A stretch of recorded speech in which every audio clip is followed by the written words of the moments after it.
Good evening, everyone, and welcome once again. I'm Mark Woodard, the principal of Parsons Elementary School, and I'm so happy to be here this evening to have this conversation with you all.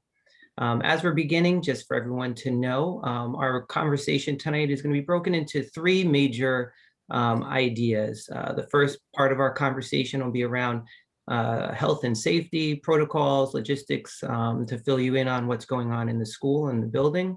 We'll follow that up then with a conversation around how we're going to support your students and how we have continued to support students through their social and emotional development and growth, and then how we're continuing our academic development and growth for all of our students and your children. As you can see, to help me have this conversation with you tonight, I'm joined by a number of my colleagues. Of course, our assistant principal is here with us, Ms. Stephanie Goldman.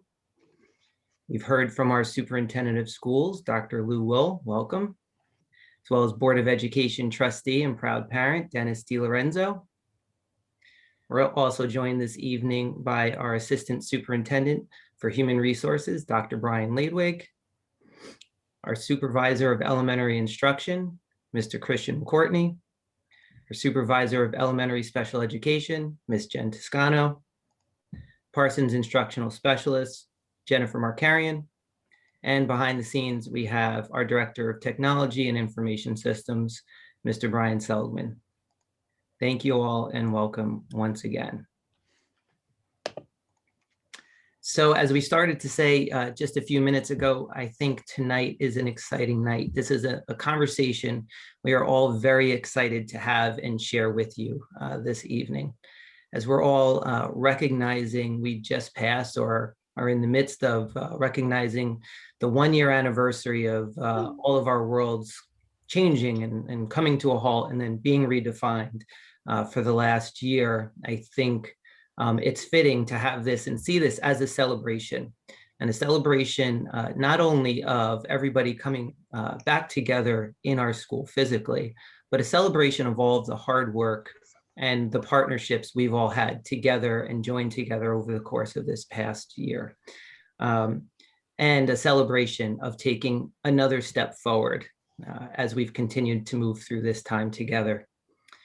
I have to thank a number of people, and I want to do it up front. First, I'd like to thank and recognize the amazing Parsons staff, your Parsons staff that work tirelessly in every way, shape, and form to support your children, our students. And when I say staff, I mean our teachers, our aides, our assistants, nurse, main office staff, kitchen, custodians, our assistants, everybody throughout our entire building. Some of the faces you see, some of the faces you don't always see. Some of the things that are done, you notice, and some of the things are done, you don't notice. And that's the way we want it, because we want to make such a seamless and important and successful experience for all of your children, as well as our students throughout the year. So thank you to all of you who are joining us this evening. I know many of you are in our audience tonight for your tireless work. And then, of course, I've said it a number of times at a variety of meetings throughout the course of this year, but thank you to all of our parents and families. Certainly, the partnership between school and home has been redefined over the course of this past year. And to say it's closer than ever and intertwined in a way that it never has been is probably an understatement. And we seriously couldn't have done this without you. You have been just such important, essential partners in the work, and your support and well wishes, kindness, and encouragement to all of us at Parsons has been so appreciated and so noticed. So thank you all. Thank you to all of our families. Thank you to our PTA and our PTA executive board and leadership, just for the support that you've continued to give us, as well as all of our students at Parsons and our community. So thank you all for helping us get to here. Dr. Wool? Thank you, Mark. That was just such a thoughtful introduction, really well done, and you laid out the plan for the evening so well. I just want to recognize former Parsons parent, PTA president, past, and now board trustee, Noreen Lucy, was able to finally get into the room. Thank you for joining us. It happened while you were doing your opening remarks. You didn't miss a thing. And also, I need to thank you, Mr. Woodard, and Miss Goldman, Mrs. Toscano, who some of you know and some of you don't, and Mrs. Markarian, who is an instructional coach.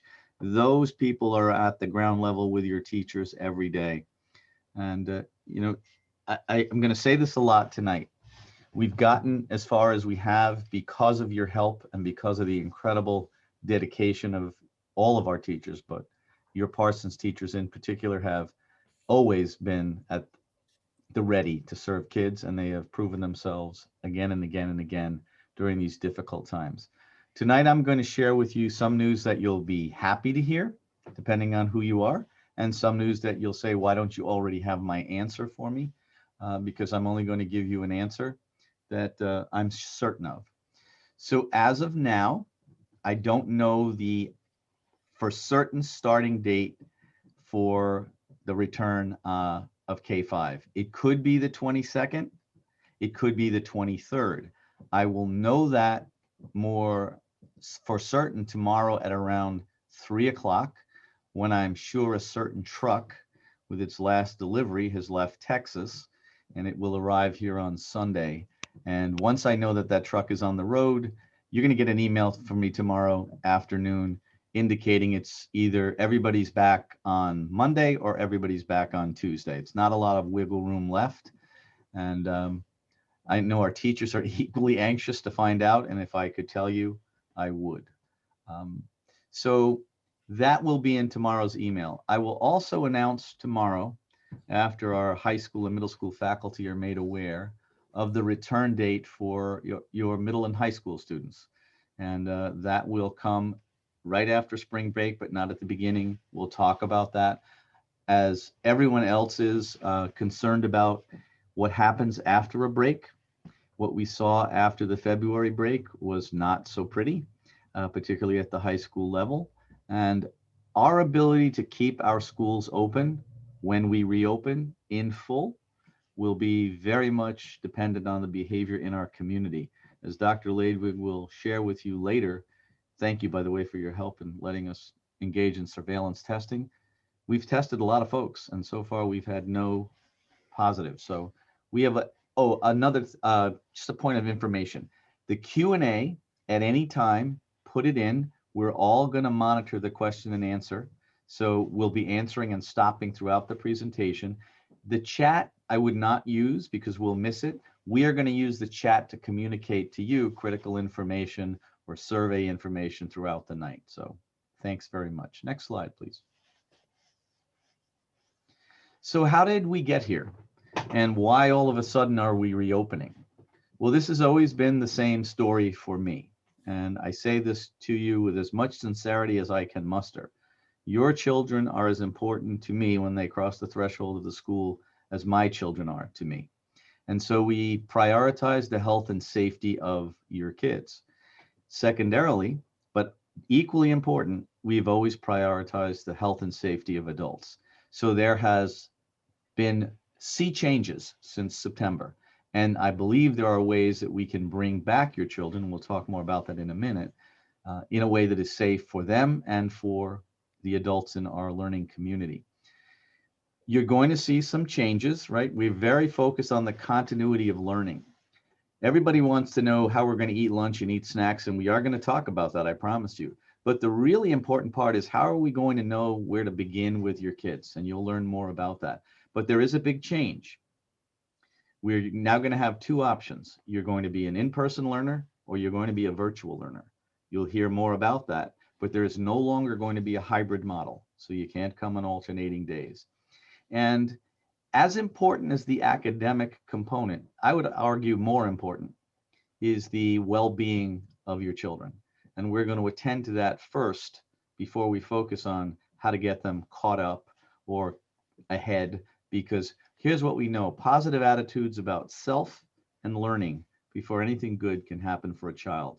And we're not going to forget that important piece of research. Next slide, please. And I'll ask my colleagues monitor the chat in case I miss it. So sometimes people say to me, why did you wait so long, or who's in charge? I want to remind people that as much, and the board certainly is well aware of this, we don't get to do whatever we want. We are governed by certain entities. First and foremost, the governor has a lot to say because he kind of directs the Department of Health. His priority, frankly, has always been our priority. As soon as it's safe, bring kids back to school. We have done a lot to make sure that it's safe. We'll talk about that. But remember, it's not always within my hands or the board's hands. Next slide, please. So who is really in charge? Well, according to guidance that we have to follow, all of our mandates come from the New York State Department of Health, nowhere else. I know that people read the CDC guidance, as do I. Some people read the World Health Organization, as do I. Some people actually read the New York State Education Department. But at the end of the day, everything that we're permitted to do is governed by the New York State Department of Health. Now, why is that a problem? Well, it's a problem because they're kind of behind. The last time they updated their guidance was in August. So much has changed since August. The CDC guidance has changed. The American Pediatric Association guidance has changed. The World Health Organization's guidance has changed. There has been a change on what you do for quarantine if you've been vaccinated. They are slowly catching up, but they are certainly causing certain difficulties for us. I think our opening could even be better if they would update their guidance. We'll talk more about that as we go. Next slide, please. This is why I apologize for my mantle clock. I'm home. So in the middle of this Venn diagram, it used to say hybrid learning. We are no longer going to offer that option. We want your children to come to school because we think it's safe. Dr. Ladwig, if you would, anybody that hasn't yet responded to the survey of whether or not you need transportation, whether or not you're going to be a virtual learner, whether or not you require lunch, if you haven't done it, do it tonight, because it's critically important as your principals plan for reopening to know which children will be virtual. And it's certainly critically important for teachers to know. So we would appreciate if you attended to that tonight if you haven't.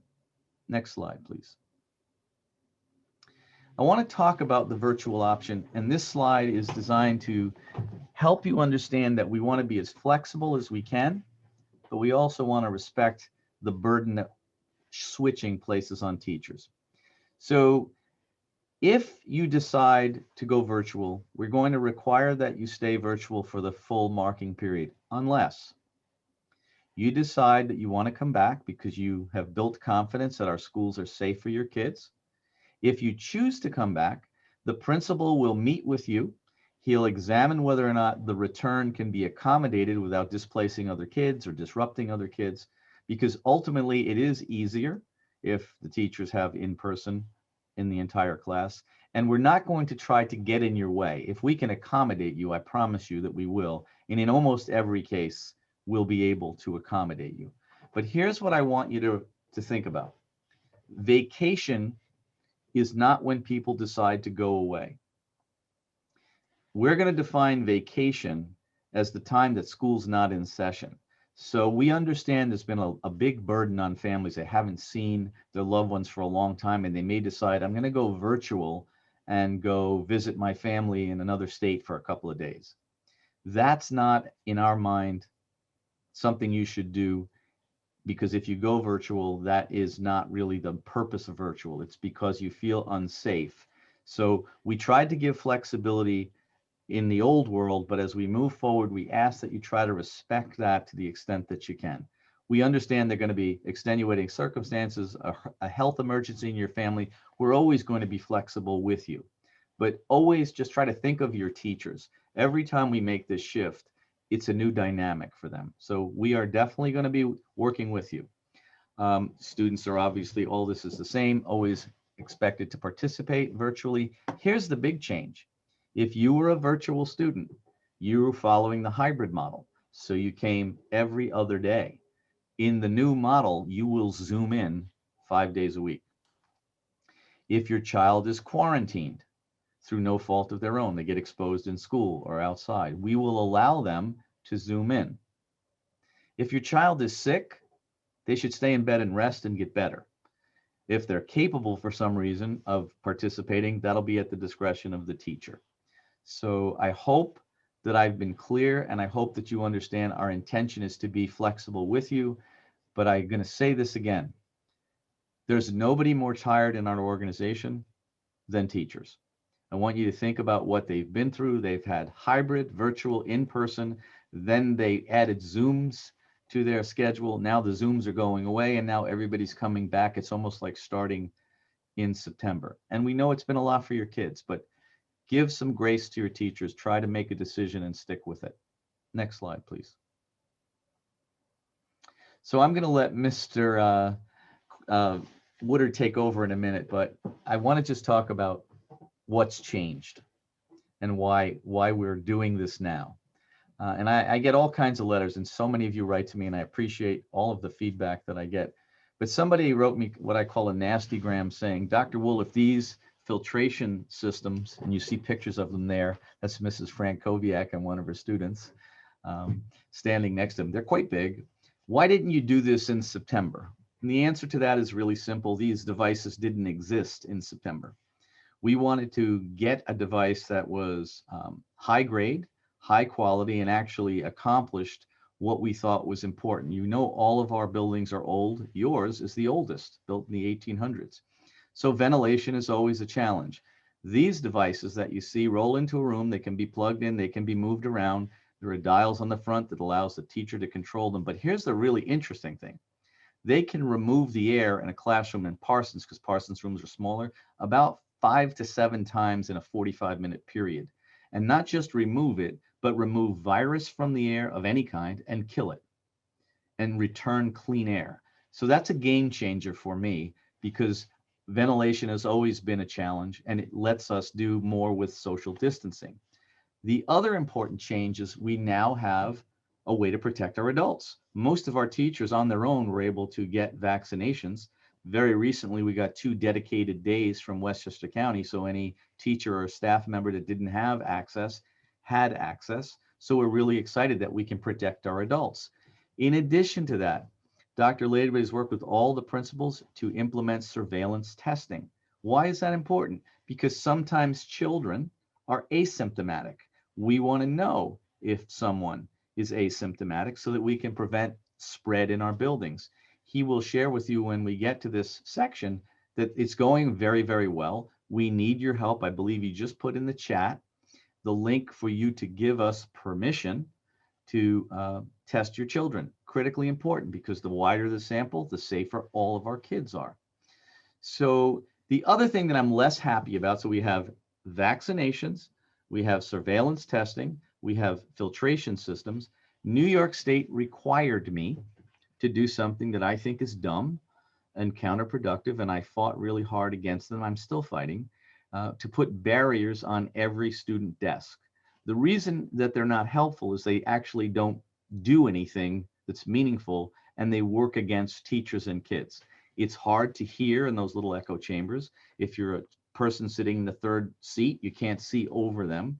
The teachers have to work really hard to project their voices. And they also limit ventilation.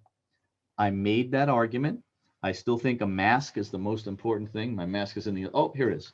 This mask, if I wear it and you wear it and we do nothing else, we reduce infection by 91%. So just by wearing these masks. So you layer that with vaccinations, surveillance testing, and ventilation, we have a really good plan. And we continue to do our nightly disinfection. That's going to remain intact. Next slide, please. Mr. Woodard, I'm going to let you take over here and talk about what your school does already to keep people safe. Sure, thank you. And you gave a preview, I think, to a number of the pieces here. And I think it's important to remember, you know, while we have these important new mitigation strategies coming into place, which are certainly a game changer, all of the things, as you've just outlined, Dr. Wool, that we've been doing since the start of the year to keep everybody as healthy and as safe as possible. And certainly, you know, hopefully it goes without saying, those don't just go away, right? Those continue on with these mitigation strategies on top. So certainly, you know, washing hands, using hand sanitizer throughout the day have become regular routines of all of our students and staff. We have a number of signs throughout the building that help, you know, remind everybody about that, as well as signs that kind of point people in the right direction, help everybody maintain healthy distance from each other. So it's really just become part of the rituals and routines of a school day. And it's something that we've said from day one that your children have really responded to beautifully. And we will continue on with that. Also, just to note, all of our water fountains we do have, but they've all been filled into water bottle filling stations. And many of our students do bring their own water bottles with them. If you've never thought about it before, certainly it's something that you can consider sending your child with in the future. And if you're looking to lighten the backpack, you can send the bottle empty so they can fill it at school. As Dr. Wool was mentioning, we're also continuing our daily, nightly cleaning of our facilities. That's our custodian, Marty Drago, there in action, cleaning one of our classrooms with the electrostatic disinfectant. Throughout the school day, our custodians clean high touch point areas throughout the day. They clean restrooms multiple times throughout the day. We'll continue that throughout this process to make sure we're all working and working within the cleanest, safest environment that we can. As Dr. Wool also pointed out with his handy face mask there, we still require our face coverings at all times. There was a question in the Q&A just a little while ago alluding to recess and physical education. Our students do wear their masks both at recess and physical education. Of course, if they are outside at recess and they can maintain enough of a distance, they want to take a break or sit, far enough away from each other from their friends, they're permitted to take mask breaks. And in physical education, the social distancing or the distancing actually when children are engaged in aerobic activities extends to 12 feet. So certainly, we continue to adhere to all of those guidelines and guidance around all of that. And our students are well versed and very much understand the expectations of them throughout the school day. Of course, if they're eating, drinking, your child may have a specific medical condition, we work together to figure out what's best for you and the child in the moment. It's recommended, just kind of as a reminder, now that we're a little more than halfway through the year, send your child with multiple masks. Sometimes they have one on in the day and it gets a little uncomfortable, or maybe it gets a little dirty and they want a new one. So it's always a good idea to have some extra ones in the backpack. And of course, we have a full supply at the school in case one breaks or a student forgets it. Occasionally a student will get out of the car and run up to, to the door, for arrival. And I'll look at him or her and say, oh, you have your mask, and they're covered. Like, it's okay. Don't worry. We got you taken care of, buddy. It's okay. They know exactly what to do, and they know that we're there for them. Over in the right-hand corner there is, it's kind of hard to see because it's very clear and new, as an example of one of those barriers installed on a Parsons desk, just to give you a little bit of an idea of what it looks like there.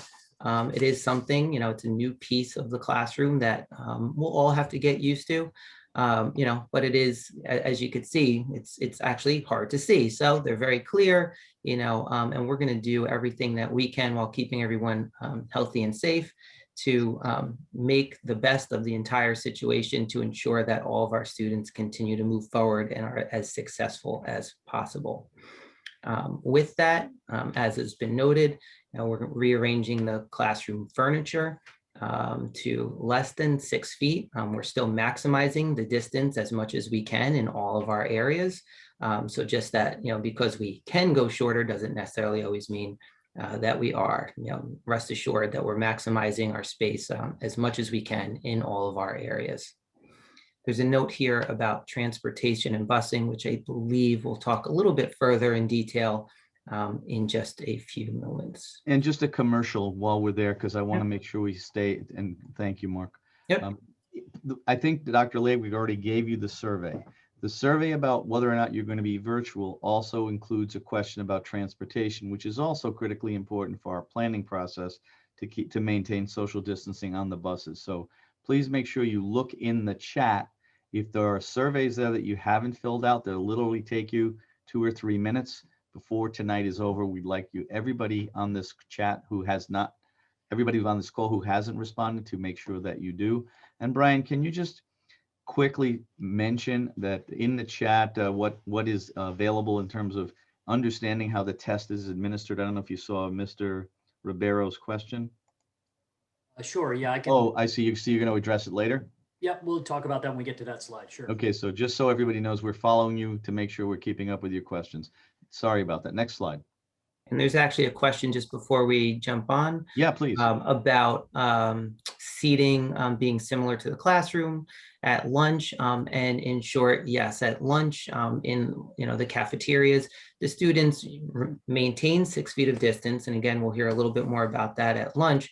But we do generally seat them within their classroom, their class set of students, if you will. So they can engage and interact with each other as well as others, but they're generally still with their classroom of students, reducing the potential exposure and doing our best to limit possibilities for quarantine, if you will. And I promise you, there's a slide about almost everything you can think of. So as we're going through these, make sure you're paying attention to the slides that are on the screen so you get that question answered, because we're going to answer every question you have. We're not going to end until we do. So transportation is what we were just talking about.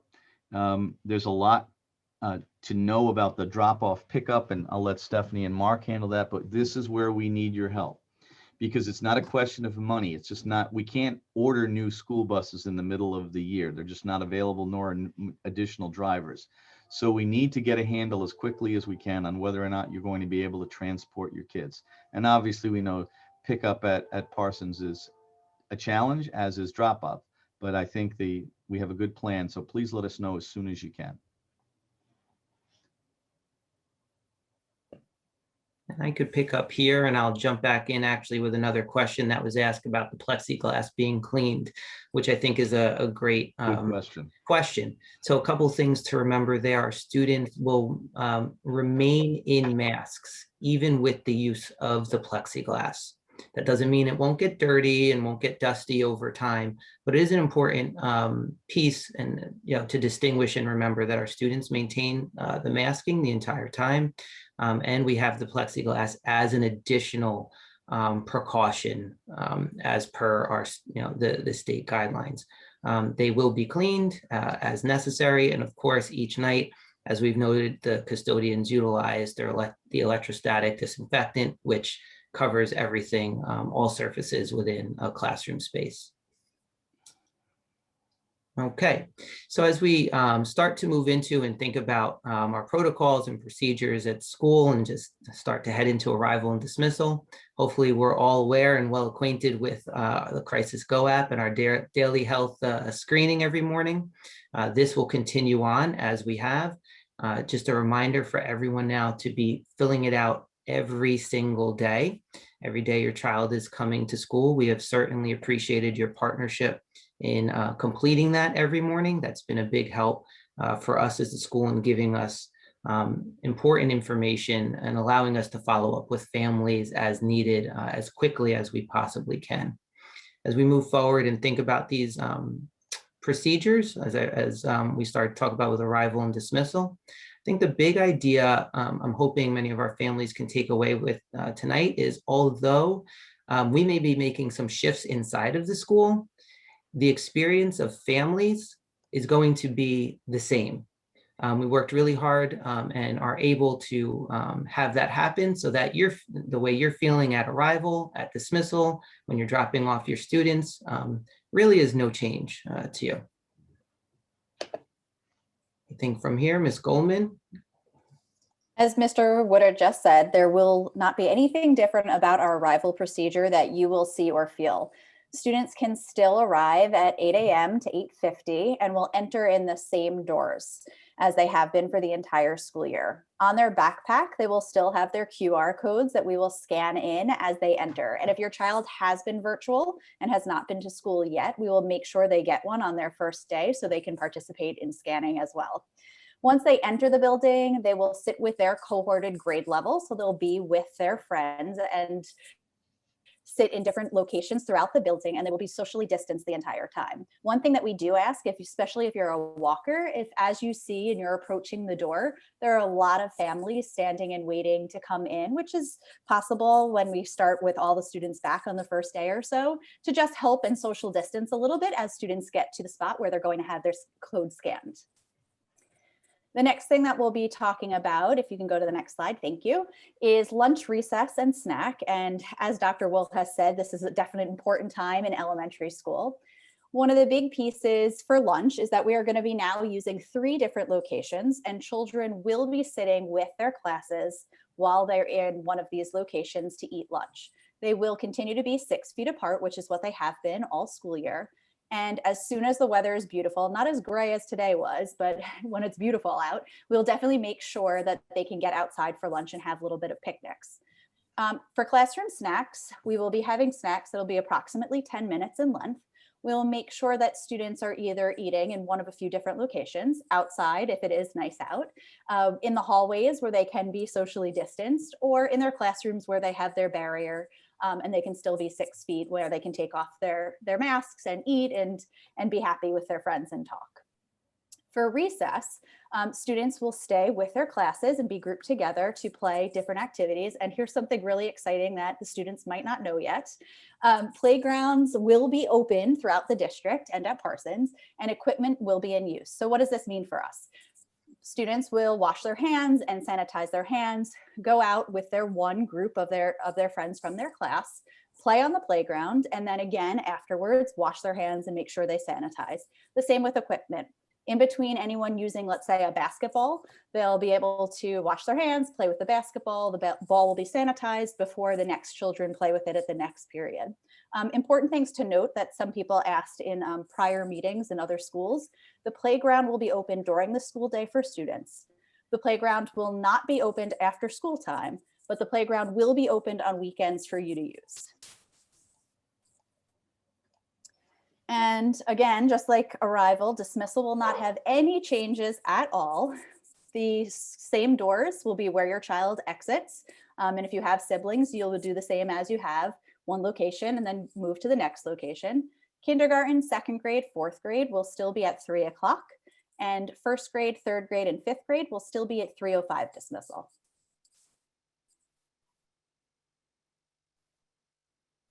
Okay, so there will be some schedule changes, but we're excited about these because some of it feels like we're going back to normal. So all of the scheduling we will follow the 6-day cycle. So we will return to the A through F days.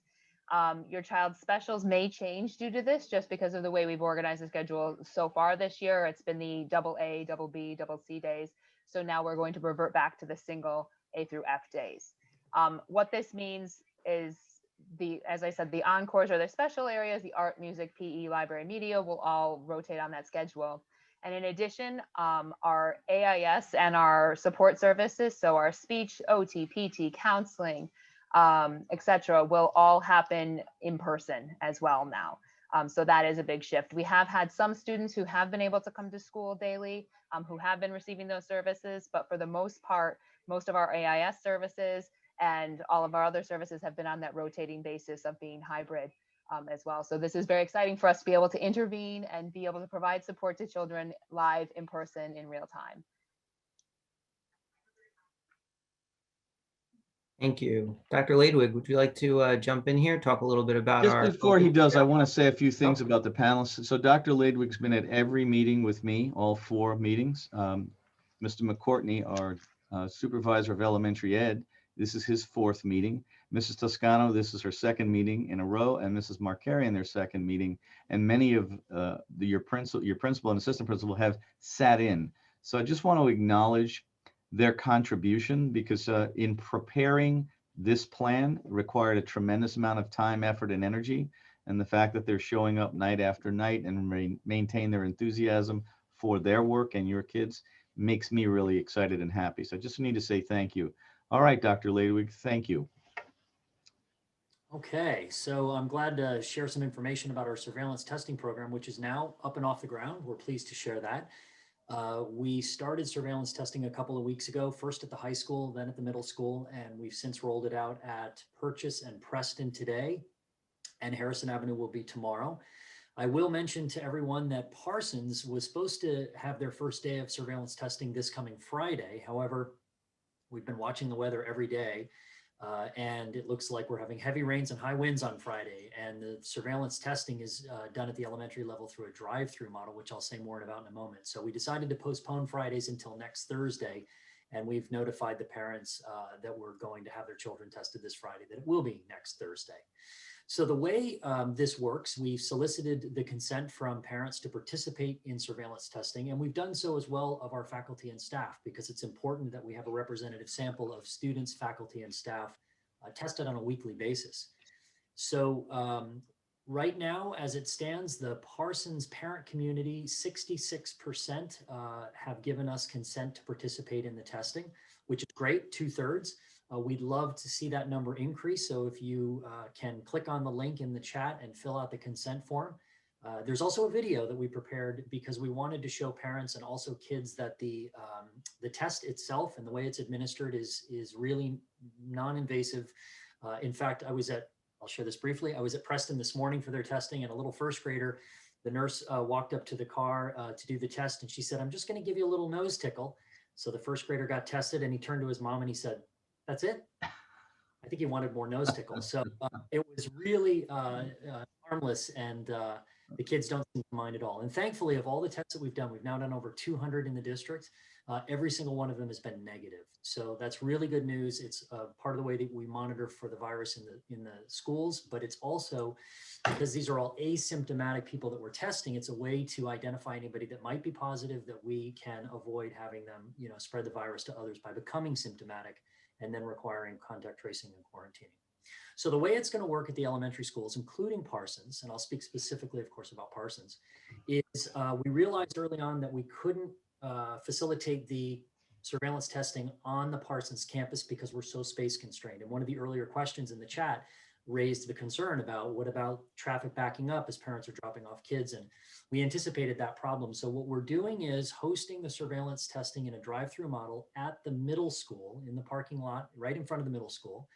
And the reason we're doing it as a drive-through model is because we know parents are going to very often want to be present when their kids get the test. It's understandable, especially with elementary age children. So we figured the drive-through model is really the best way to facilitate having parents present. It's confidential, it's discreet because it's in the car. It takes only 15 minutes to get the results. And so once the test is given, parents can park or take a brief drive, come right back. In 15 minutes, we have the result. If it's negative, kids can get dropped off at school and go on with their day. We're also prepared to welcome kids that may be coming on a bus or they walk to school and don't have a parent dropping them off.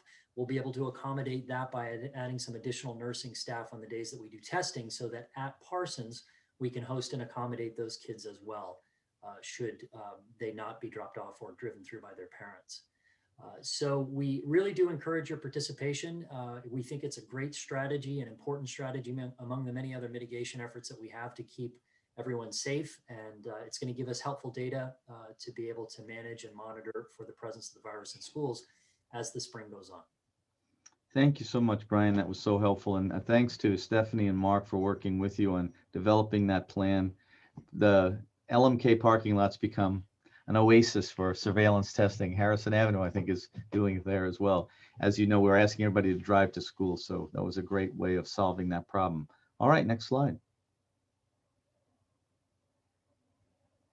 This is a slide that makes us smile as we kind of make a hard shift in the conversation today. A great shift from surveillance testing to bringing back all of our students and what's it look like in our school and what's it look like in our classrooms and how are we supporting everybody in every way, shape, and form that we can. As I mentioned earlier, it's a celebration and a celebration of our collective hard work together.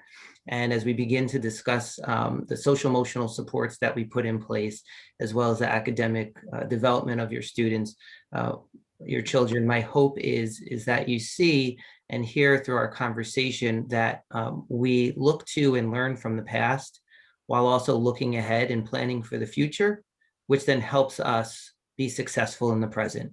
So we're constantly living in various modalities so that we can do the best job that we can in the moment with every single child in front of us.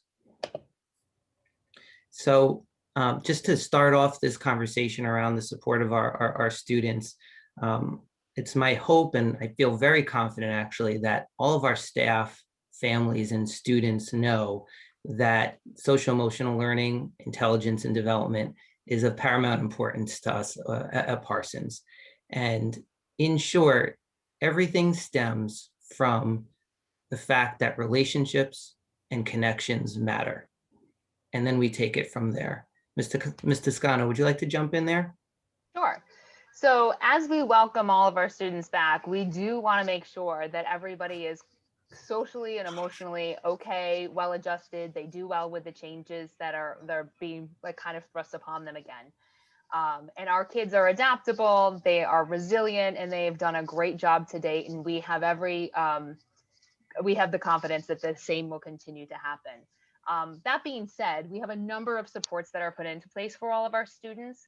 And this is kind of a visual, this slide showing us like we do have a number of supports universally that are available for our students. And that really starts in the classroom with some of our morning meetings, our class meetings, different literacy activities that our teachers do with the students. And then we have additional supports for students as they need them or if they need them. We have some small group interventions, like our Harrison Youth Council does work with our school. We do have the lunch munch groups. Dr. Josephson and Dr. Stein, our school psychologists, are very well versed in trauma sensitive and trauma informed practices and work very closely with our teachers. A number of our teachers have also been trained in trauma informed practices as well.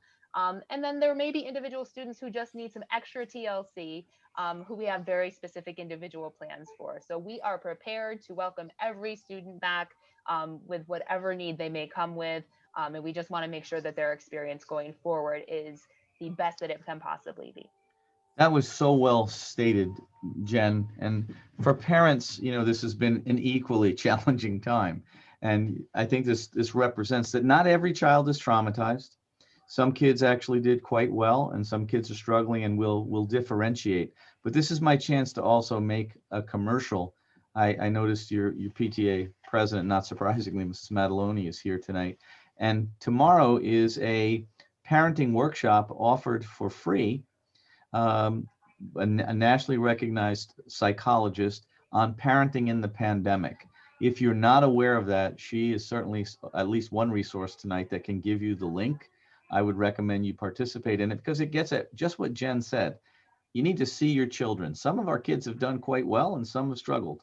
And this pyramid recognizes that need to change the level of intensity based on what you see in front of you. But it's a great resource, and the Educational Foundation does wonderful things for our kids. They're actually doing a fundraiser to offset some of the costs for our filtration systems. But that's tomorrow night, so I'll see you there. Thanks, Jen. Oh, Mark, one of my favorite slides. So moving forward from that thinking, you know, throughout the district over the past number of years, we've been studying relevant research, and to say so, Parsons has been a leader in that work, initiating the work approximately 7 years ago, looking into renowned organizations such as Castle, University of Chicago's consortium with the Wallace Foundation, and taking elements from the International Baccalaureate program, as many of you are well versed in at the secondary level. And taking a look at the research that identifies elements such as self-awareness, self-management, agency, mindset, and responsible decision-making, as well as relationship skills, as all important factors in the development of our students and our children. And we've taken those, as many of you know, and turnkeyed that over the years into values at Parsons that we promote each and every day, such as growth mindset and mindfulness, kindness, taking those and bringing them directly into our classrooms. And we've been teaching students how to be perseverant, how to be flexible thinkers, which have come as great supports throughout the course of this pandemic. As we entered the pandemic and our worlds were turned upside down and nobody knew which way to look, our students were able to persevere and have continued to be able to persevere and be flexible within the new learning environment and the new way of learning in order to help them be as successful as possible. And now as we look forward to welcoming more of our students back and all of our students back together in the coming week, we're looking at how we can leverage the lessons that we've created and those specific learning activities in the classrooms to support our students coming back together as one. We wanted to provide you some exact examples of what it might look like for your children in the classroom on the first week that they come back to school. So these are 2 examples. The first one, Chrysanthemum, is a first grade example. So if you imagine Mrs. Samioa, Mrs. Haftel, Mrs. Driggers, Mrs. Claudet actually holding the book, reading it, they're going to be talking about words and actions that affect others. And this actual book with that little mouse that's on the front cover goes through a whole bunch of different feelings because people make fun of her about her name. It's too long, it's a flower, it's not a real name. And as the teachers are reading, they're holding a heart in their hand and they start to crinkle it every time somebody affects the child, the little mouse. And teachers really are teaching specifically about how to manage emotions, how to be reflective, and how to make really good decisions about your actions. And this is really important because they've done all of this work with the 10 children that might have been in the classroom throughout the whole school year. But now they're new children who are getting introduced into the classroom that are all together. And we want to make sure that students know how to be social detectives and know how what they say and what they do is really affecting each other. The other example is a 4th grade example, is the OK book. And now again, imagine Mrs. Maricini or Mrs. Andreliski, Mrs. Almeida, Miss Hegler, Mrs. Ronaldo, reading of this book to some 4th graders where they're going to be talking about themselves and their successes and struggles in school with the work that they are accomplishing or the social interactions with new peers, because this is obviously something that is going to change as they might be working with somebody new and as a partnership that they've done before face-to-face over Zoom, but now sitting next to them in the classroom. So in this book, the author writes that they're an okay swimmer and they're okay at catching fireflies, but they really want to be good at doing something. So we ask the students to think about, what are you really good at, both in personal, like outside of school, and then something in school that you feel really strongly about? And this is a time where we talk about, emotions and empathy and resilience and patience. And the 4th graders get to create a book together where they talk through what the things that they feel really strongly about themselves. And this is important because they know who they were in a smaller class setting and now thinking again in this larger class setting. And the importance of this is that even though we gave an example of 1st and 4th grade, everyone in our school building will be reading these books. And these books will be talked about a little differently in each of the different grade levels, but there will be a focus throughout the entire time within the first week that they'll be doing some type of activity similar to this. That's so helpful. I just want to point out that I love the way we're approaching this because social emotional learning at Parsons School is not an event.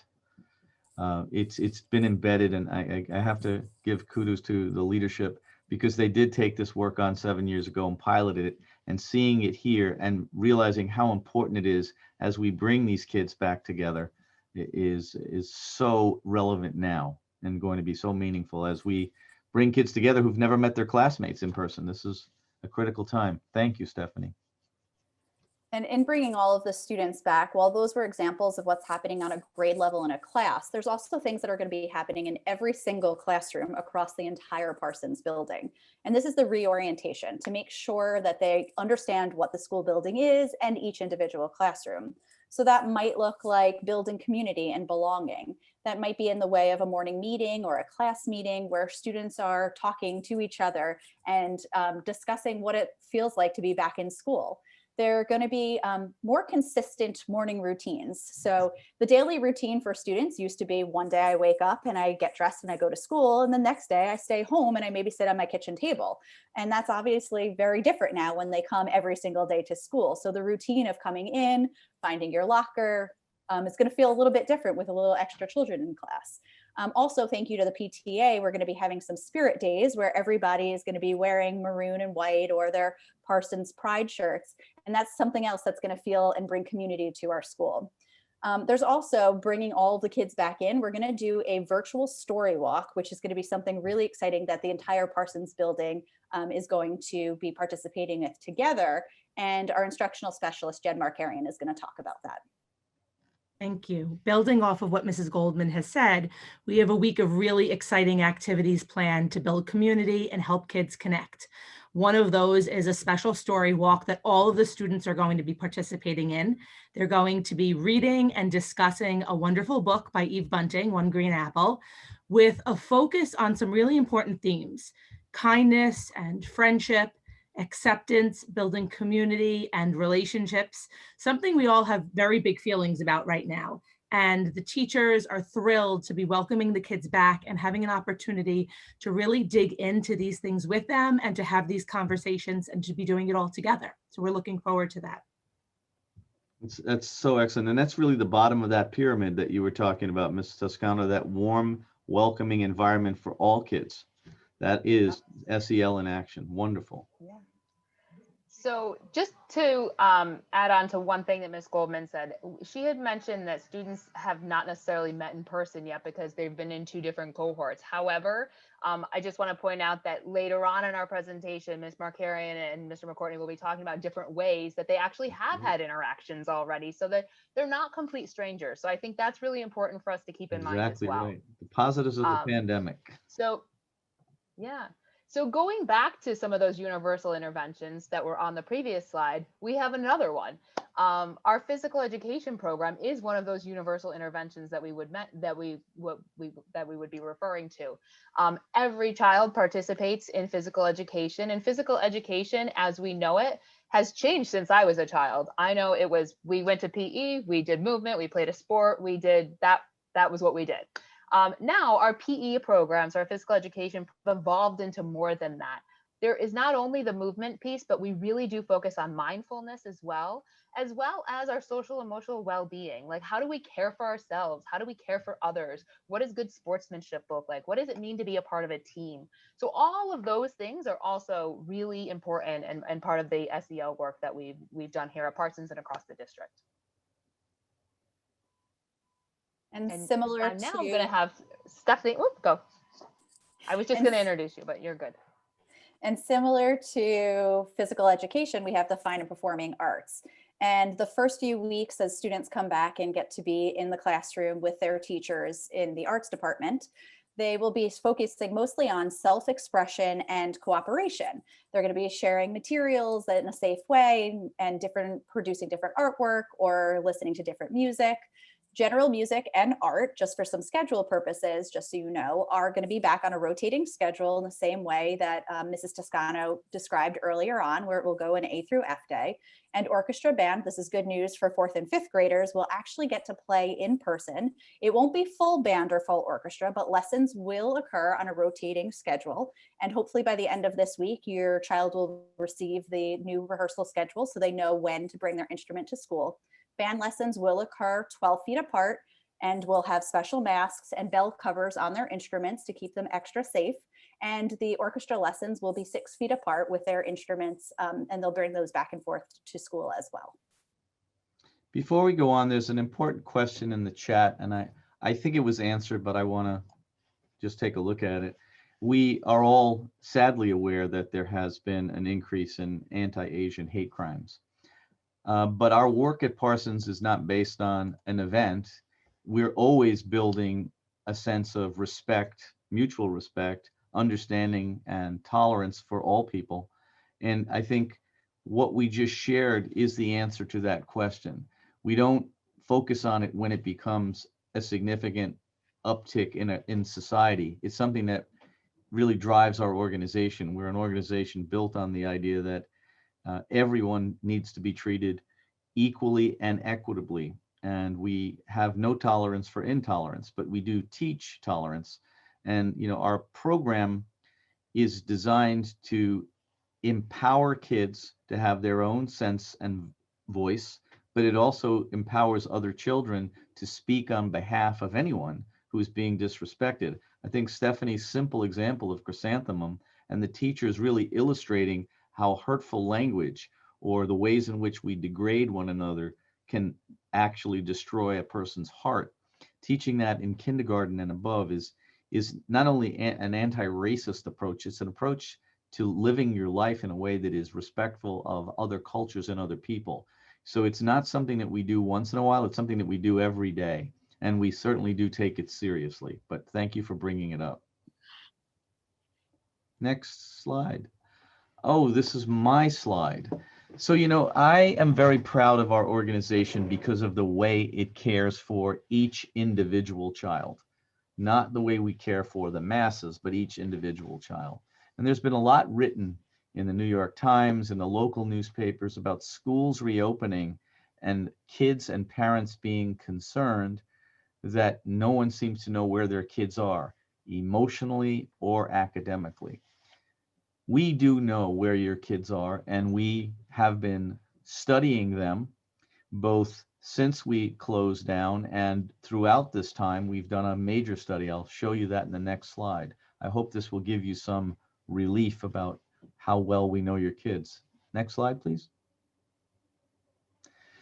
So this is the model of research that we engage in always. We research, we develop program, we engage in action research when we do it, we put it in place, we check it out, and then we adjust it. But what did we do in anticipation of this lengthy school closure? Well, we were always concerned about being able to understand where your children were academically. We've talked about the emotional part. So we've been partnering with a major research organization for several years, Hanover Research, and we gave them 6 years of student performance data and said, study these children, not some amorphous children, but your children. Here's what we know about them. We would like you to take that data and project statistically where these kids should have been had there been no pandemic. So we have that as a benchmark. We look at our internal assessments. You're going to hear more about that. But what do we do with that data? Why is it important? Well, those children are coming back to school right now. Mr. McCourtney, Ms. Markarian, your principal, your assistant principal, they've all been studying that data, as have teachers. As we prepare to figure out where do we begin, because some kids have progressed really well, some have struggled with content, and yet when they come back, they've all got to start somewhere and they've got to move forward. So that's the challenge. But the good news is we have a very good idea of where your children are.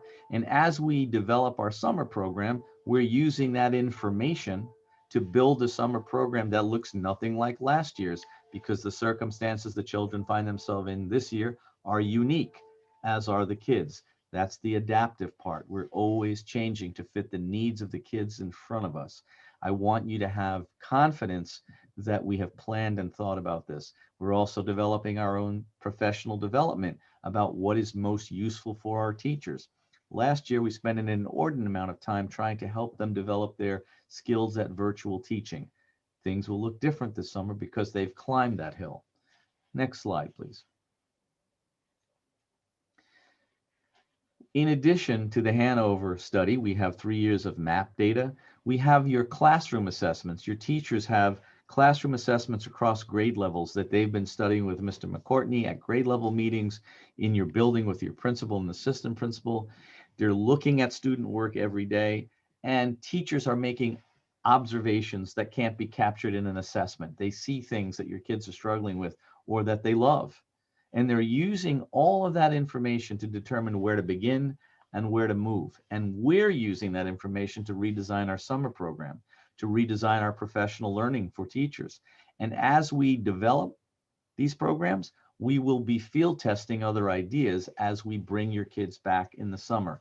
And Christian will talk more about where the summer is going as we get further into the presentation. And we're always going to continue to look. Here's what it looks like in case you were wondering. So if you see the vertical line on each square, each one of those dots is a child, maybe your child. And that performance line across the diagonal is where the average is, where grade level performance is. Some kids are above, some are below, and how we move them will be based on what we see in the individual child. But I want you to know that we don't look at one measure. You'll hear this over and over tonight. We look at multiple measures. This doesn't tell the story. It tells a tiny part of the story, and we fit the pieces of the puzzle together to find out where your child is. not where everybody is, but where your child is, because every one of your children is unique, and our responsibility is to make this journey fit their needs. Next slide, please. Lou, before you move on, is it all right if I say something? Absolutely, Mr. DiLorenzo. Good evening. I just wanted to add, I mean, we've been at this work of individualized learning and standards-based assessment for a very long time. And I just want to, sort of connect the dots of, we're probably one of the only elementary programs in the country doing standards-based report cards for K-5 that really are measuring kids on their individualized progress against standards versus a summative assessment based on numerical grades or satisfactory plot points. And the reason I'm connecting the dots is we all just received our report cards. And so there is some intimation, and the school district is sharing where your child is falling against those grade level expectations. And I think the work that this team has been doing is, how is the cohort against those grade level expectations? And was that whole impacted by the pandemic, and where can we put those interventions? And so this isn't work that we started because of the pandemic. This is work that this group has been engaged in for as long as I've been on this board, and as long as my children have been in this district. So understanding that this is not new work for us. This is what we do all the time. Thank you for mentioning that. And, I'm looking at the people that are here tonight, and this is really a hats off to a highly trained faculty. Everything that we ask of our faculty requires innovation and constant growth. It's either exhausting or empowering. I hope that they find it empowering. And I would like to introduce Mr. McCourtney, and also like to thank him for being here. There's so many personal sacrifices people make. Christian has 4 wonderful children, had a little bit of an issue today, but managed to somehow be here tonight and still take care of his family. And I do appreciate you making that effort. Thank you so much. You're welcome. We should probably also thank my wife, who's keeping We definitely should thank you, Blake.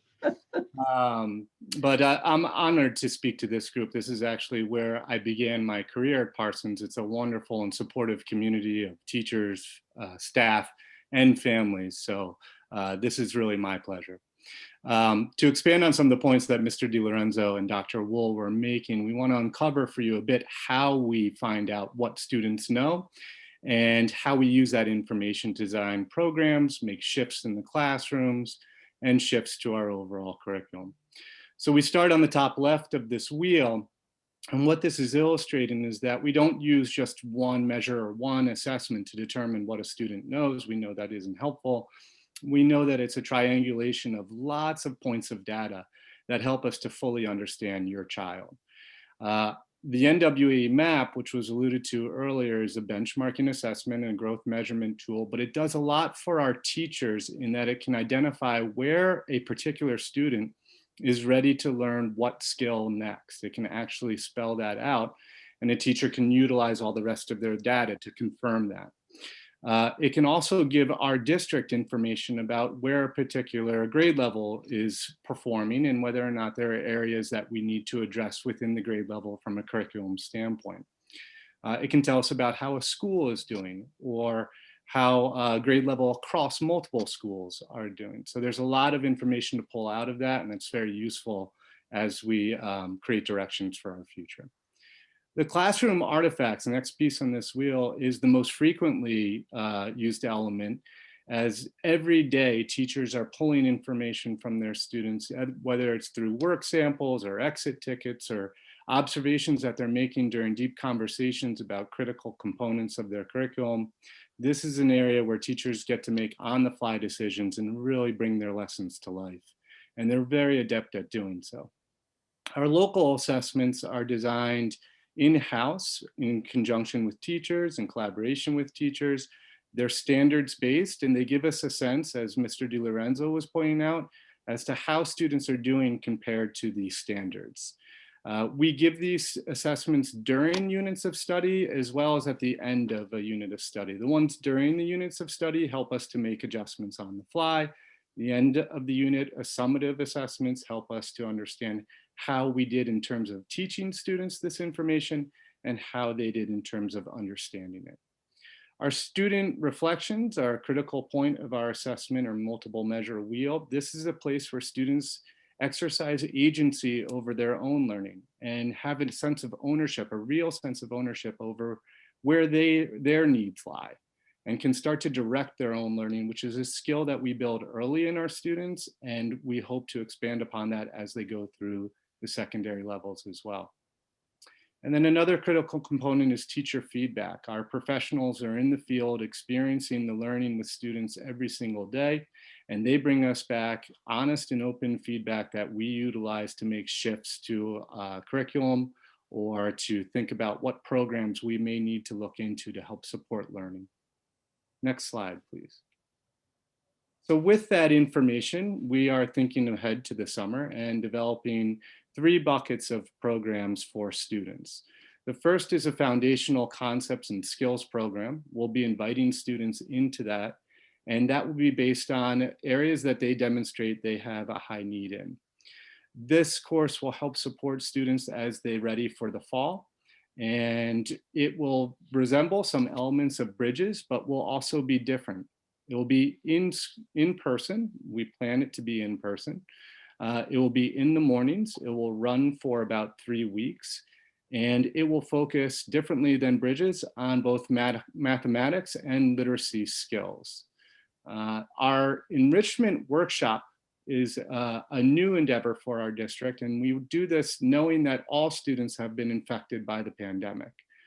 As such, we want to create an opportunity that is open to all students. And so our enrichment workshops will focus on smaller timeframes, about a week long in duration, and they will be more inquiry and interest-based for students, where they can come in, connect with their friends, and have some experiential learning around something like an engineering course where students make balsa wood bridges and test the amount of force that they can sustain, or a cooking class where precise measurements are key, or a reader's theater, where perhaps at the end of that, there is a production that students learn about story elements, characters, and eventually get to share in a celebratory production. Lastly, we want to create opportunities for full schools to come together, grades K through 5, where all students have a chance to build community and prepare for the transition to the summer. That will likely be just a fun and engaging experience for all. And really that's what we're looking to do in each one of these buckets, to create a fun and engaging experience for all of our learners. I should mention one more quick point. The foundational concept and skills program will, unlike Bridges, which was open to exiting kindergarten through 1st graders, will now be exiting kindergartners through 5th graders. Next slide, please. This slide illustrates the timeline. We're on the left at the spring of 21 right now, but it should help demonstrate that we are thinking about everything that we're doing right now in the summer, all in preparation for welcoming students back in the fall. Part of that, Dr. Wool has already alluded to, but it's a robust summer professional development experience for teachers where they have choice in the direction that they want to enrich their own skills and practices. And we will base this programming off of the information that we gather from students through our multiple measures, as well as the best practices and recent trends that we've identified in education. And so that brings us back to the immediate horizon, which is this spring, and how we're preparing to welcome students back academically in just a few days. If you could move to the next slide, please. So things that we've learned from our hybrid model is many. We certainly are more adept at our ability to use technology to support instruction. We also know your students very well. A lot of that was engineered from our wheel of multiple measures, but a lot of it has just been the deep personal connections that your teachers have been making with your children. And they've been able to do that in new ways with smaller class sizes that have been provided by the hybrid model. Our teachers have been incredible at creating a sense of community and a sense of safety and a low-risk environment in a world that has felt uncomfortable to many. And now they're tasked with doing that, not just with the 2 smaller communities that they're used to in the Pride and Husky cohorts, but to bring them together as one low-risk, high-functioning learning community. They will do that with relative ease, I suspect, because they've already paid a great deal of attention to it. In just a moment, Ms. Markarian will demonstrate more about how that has been done. They certainly know all about your students from a assessment standpoint, and they're utilizing that information from now until the end of this current school year to really personalize experiences to the learners in the classroom so that they're acutely aware of what each child needs, and they think about that as they plan their whole group, small group, and really individual instructional experiences. Ms. Markarian, would you mind expanding on that point just a moment? So happy to do so. Thank you so much, Mr. McCourtney. Building community and relationships has always been a critical part of our work here, and teachers are already utilizing a variety of tools and practices to build student connections, bringing our Husky and Pride students together as one. We are not waiting at all to do this work. In the image on the right-hand side, you see Mrs. Haftel, one of our first grade teachers, working with two of our young learners, one of them who is learning from school and one learning from home. They are working on some important foundational skills to help them grow as successful readers. And in their eyes, even if we can't always see their faces, we can see the joy of them working together, discussing together, and really growing together. The image on the left is a very exciting one as well. Children love to talk about books and talk about what they're learning about. And they are able to do that digitally through a chalk talk, sharing ideas with one another digitally, and also pushing each other's thinking, responding to one another, and really having those discussions. Today, I want to say I also had the privilege to be in a number of classrooms at Parsons. In one of them, students were working on a math game where they were comparing numbers, an important skill that they're working on, and they were working with partners. One student happened to be learning from the classroom and the other student happened to be learning from home. In another room that I visited today, actually, children were working on their writing, and they were at that really important point where they were trying to figure out which piece they were going to develop into their end product, having conversations with one another in a breakout room. You walk in, looks like children are on their Chromebooks, and you see that some of those children that are in that breakout room with them are sitting a few desks over. Some of those children are sitting at home at their kitchen table or their dining room table, and they're deep in conversation about which piece they want to spend the next few weeks focus on really developing. So it's really exciting work. These tools are tools we're going to continue to use as we come back together again. We know that they engage students, they get them excited about learning, and they enhance their learning, because we know that kids not only learn from their teachers, but they learn from each other, and they love that opportunity. And so this experience and others like it are going to be something that they will be engaged in as we come back together. Next slide, please. Okay, as Dr. Wool and Mr. McCourtney shared, the district uses multiple measures to gauge student progress. Our teachers use these assessments along with their expertise in the content area to meet students where they are and to make plans to help support them in where they are going. While we absolutely value the expertise of our wonderful teachers, we also value student voice, building student agency and autonomy, giving students control over their own learning. Some of the most important data that we gather is gathered from students who are assessing themselves. Students, of course, are taught how to do that. They are given opportunities to practice that, and they are excited to be partners in their own learning. Your students are working on many skills that are supporting them into becoming successful readers. And this is a first grade example. These first graders are working on retelling in a nonfiction unit. Retelling is a skill that teachers work on throughout the year because it's so important and so closely tied to reading comprehension. This young learner, this girl, was instructed by her teacher, and she assessed herself as being able to fulfill some of the characteristics of a nonfiction retell, but still working on other characteristics. She was a double scoop of ice cream at the time. So the expectation is that she is going to move towards the Sunday. And if we go to the next slide, how do we do that? Next slide, please. Thank you. Her teacher, Mrs. Claudet, supports her in doing this by pulling small groups of students. All of our teachers do this. Small group instruction is a really important cornerstone of what we do. And she works with those students, not only talking about the characteristics of a good retell, but modeling it, providing opportunities to practice it, guided practice, and then more independent practice. And after some time of this work, working really hard with the teacher, independently, with partners, she reassesses herself. And at this point, she is at a sundae, a great big banana split, and she has all of her characteristics for that nonfiction retell. So that time really to take ownership over our learning and figure out as students, where am I? What can I do to improve? How is my teacher here to support me? These are all things that we do, whether it is in kindergarten or in 5th grade. It's really important for students and teachers to know we get to know all of our learners, and we work with them on developing experiences that support them to grow into independent people. We're excited to continue that work together as we come together next week. Thank you, Ms. Markarian. That was great. Thank you both. That was just very well told. It makes, I hope everybody feel as excited as I am. Next slide, please.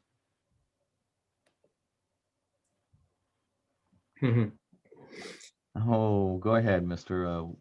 Woodard. And then I have a few closing comments, but I want to give it back to you before we end. Is this your end?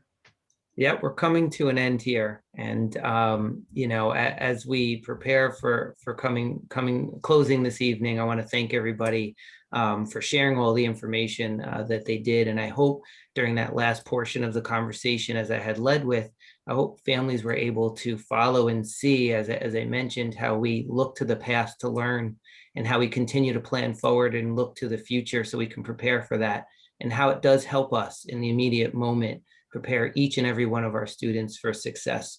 These are things we do day in and day out, but are of course of critical importance at this specific moment in time as we work through our students during this, as we continue through this pandemic, and right now at this moment in time, bringing all of our students back together, taking these next steps forward. And I hope that everyone's leaving here this evening knowing that we are ready. Your Parsons staff is ready and excited. The students are ready and excited to be back together and get back together as soon as possible. And we will all do what it takes to help every individual child experience success, whatever that means and look like for them. Dr. Wall? Well, first of all, thank you, Mark. And I want to commend you, principal of, as you always say, the proud principal of the Parsons School.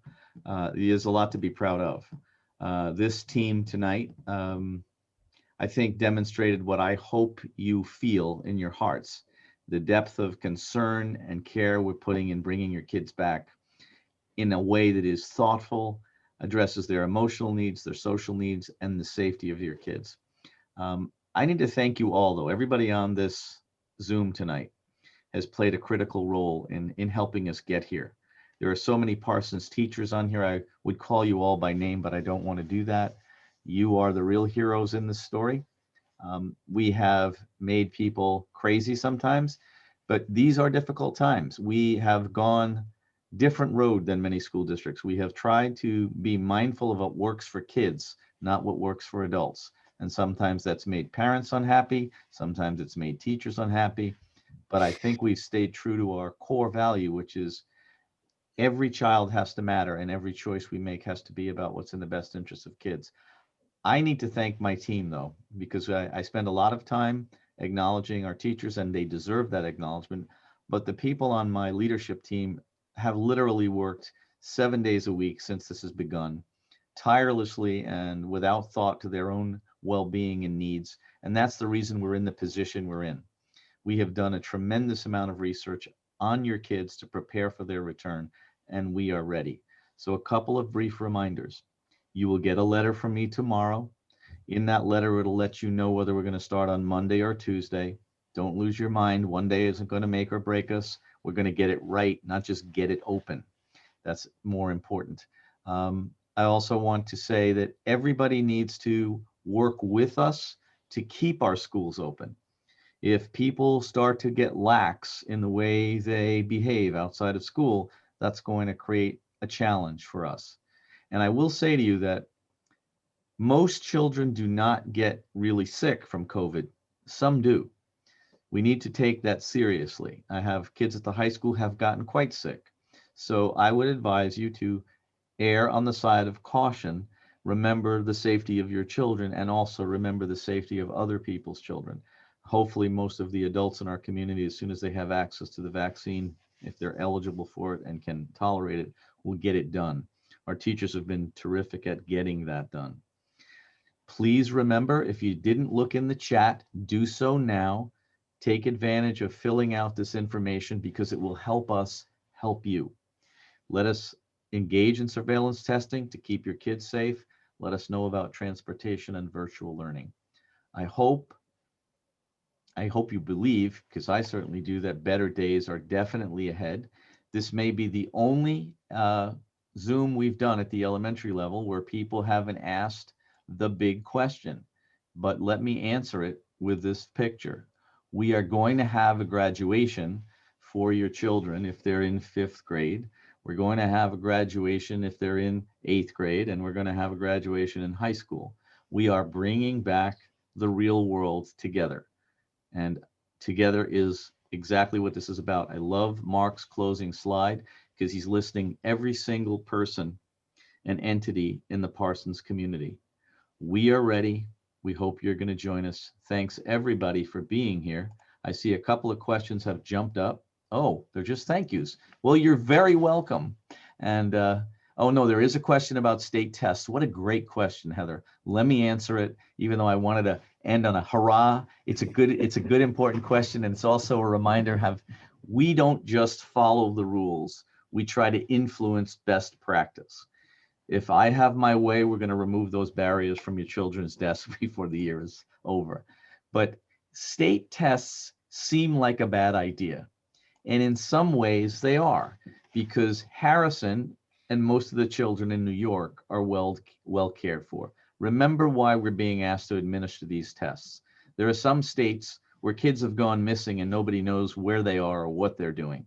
So those are federal requirements to get tests administered so that in some states, they can at least find out if those kids have made any progress, because they don't know where those kids are, unlike what we know. But here's what we're advocating for. We're advocating, and we don't know if we'll succeed, but we'd like to push the elementary assessments and the middle school assessments, but primarily elementary, to September, because the federal guidance allows that you do that. If we gave them in September, we'd use them as a pretest and they'd be meaningful information to your teachers. And if not, I'm going to say this quite sincerely, do not worry about state assessments. We don't rely on state assessments. They're one tiny part of the things we look at when we're trying to determine if your kids are where they need to be and how we can help them. So remember, we're in this together. Congratulations to the Parsons team and all of the central team. This was a great presentation. I think you did a wonderful job. Mark, that's a beautiful picture. And let's go celebrate. See you all soon. Thanks so much, everybody. Have a great night. Thank you, everyone. Have a good evening. See you soon. See you soon.